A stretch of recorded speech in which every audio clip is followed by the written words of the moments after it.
Welcome back. We are here with our panel of experts. Joining me in the studio, Vince Everett Ellison, author of Iron Triangle, How Democrats Use Race to Divide Americans. Jessica Anderson, Executive Director of Heritage Action for America. Chris Farrell, the Director of Investigations at Judicial Watch. And Andrew Naggs, Chief Operating Officer at Payson Solutions International and former Trump administration defense official.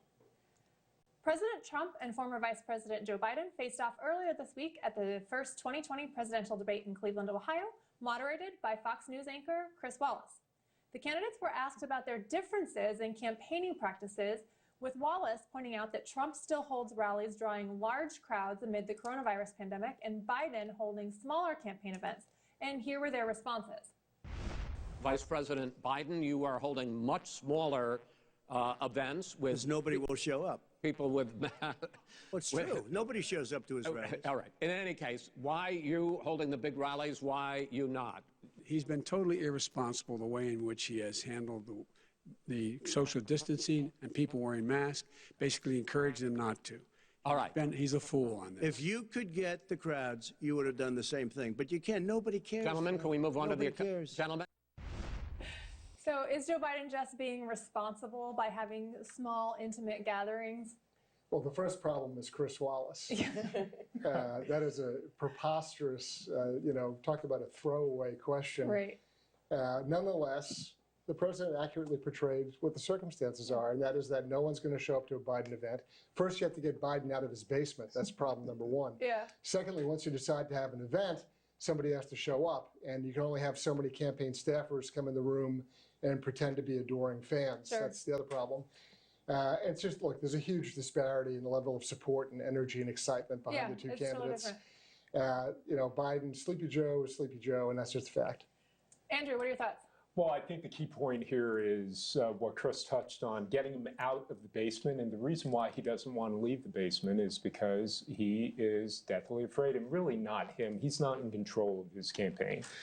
His staff, the campaign itself, is deathly afraid of Joe Biden being, going ad hoc, ad-libbing, and being exposed to questions that he's not prepared for. And that is really what the detriment is, because he won't be bailed out by Chris Wallace if he's up there by himself in front of a large crowd, and he might get spooked. Yeah, and he's been calling very early morning press lids. It appears that he's not physically capable of the stamina that it takes to do a huge rally like President Trump does. Vince, what are your thoughts? Well, it's pretty good with Joe, because right now he can blame somebody else for the coronavirus, right? That's right. It's their fault, But he's a liberal. That's what liberals do. It's never their fault. It's always somebody else's fault. I wish Chris would have asked Joe if he took responsibility for the condition of the black community right now, since he said he's proud of his work. I'm proud of my record in the black community. If you don't vote for me, you ain't black, man. So this don't you feel so relatable to him? Yeah. That's Come on, man. It's always somebody else's fault, and they never take responsibility ever. And I've never heard one of these guys ask them to take responsibility for 50 years of absolute abject failure, unless it isn't failure and it's a plan and it's exactly what they want. So it's just par for the course. Joe's never going to take responsibility for anything that happens as vice president, as senator, or as president. So that's why he doesn't even be near the Oval Office. Jessica, why do you think Joe Biden's campaign rallies are so small? Well, other than he himself doesn't want to actually be out in public, as we just discussed, but the reality is there's just not enthusiasm behind him in the same way that you see Trump. Yeah. You see people by the hundreds lining the streets when President Trump or Vice President Pence pull into any town. There's just not that sort of enthusiasm for Biden. And honestly, the story that needs to be mentioned here, too, is his ground game is suffering. I mean, the Biden campaign has not had people on the streets knocking doors in months. That is a mistake. Voters want to see the campaign. They want to see the candidate. They're not getting that. And it's just a taste of, I think, what's to come. Absolutely. During another part of the debate, Trump asked Biden to name one law enforcement group that supports his campaign, and here's what happened. He has no law enforcement That's not support. true. Almost That's nothing. Look. Oh, really? Who do you have? Name one group that supports you. Name one group that came out and supported you. Go ahead. Think. We have time. We don't have time to do anything. Think All about right. it. Name one law enforcement group that came out and I think, supported gentlemen, you, I think Joe. I'm going to take back the There aren't. moderator's I don't think role, there are any. and I want to get to another subject.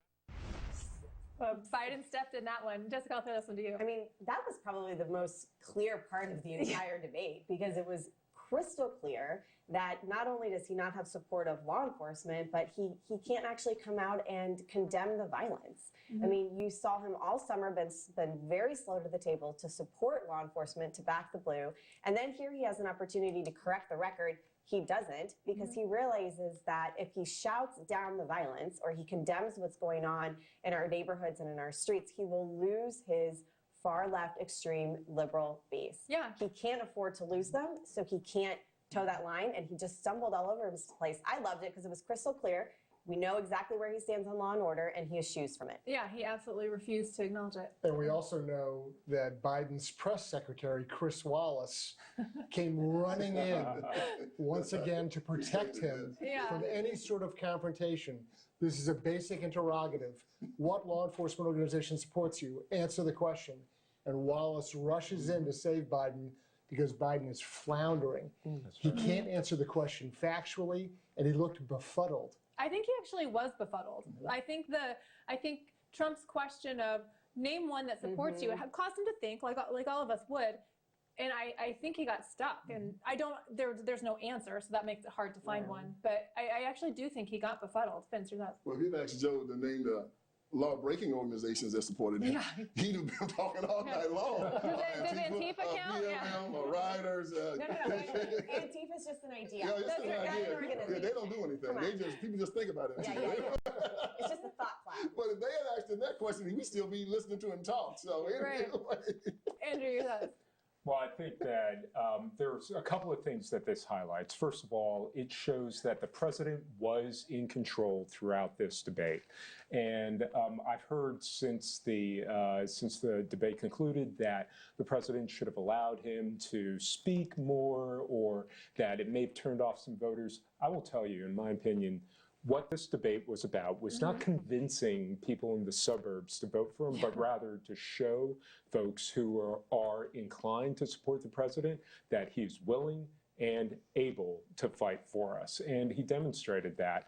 This law and order thread of the narrative, that is a part of that. The president is willing to do what's necessary to defend the American people, and Joe Biden absolutely is not. And more broadly speaking, the left does not care about that. The left cares about its ruling class, retaining power, and wielding that authority to further their own ends. I think you're absolutely right. When we come back from the break, we'll discuss court packing and start the lightning round. We'll be right back.